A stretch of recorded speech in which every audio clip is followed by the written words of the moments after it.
ஒருவர் ஆப்பிரிக்கா பழங்குடியின சிறுவர்களுக்காக ஒரு போட்டி நடத்தினார். அவர் ஒரு கூடை நிறைய பழங்களை நிரப்பி ஒரு மரத்தின் கீழ் வைத்தார்.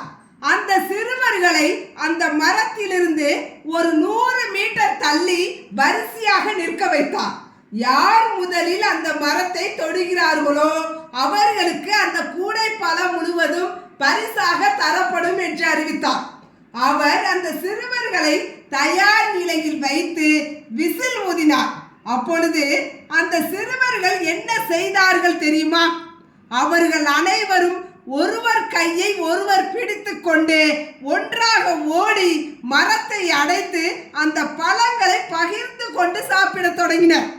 அவர் ஆச்சரியத்துடன் அவர்களை பார்த்து, ஏன் அவ்வாறு செய்தீர்கள் என்று கேட்டார்.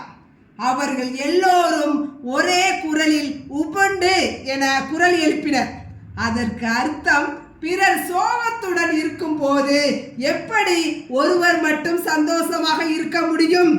உபுண்டு என்பதன் பொருள் நான் என்றால் அது நான் அல்ல, நாங்கள். நாமும் அவர்களிடமிருந்து பாடம் கற்றுக்கொள்வோம்.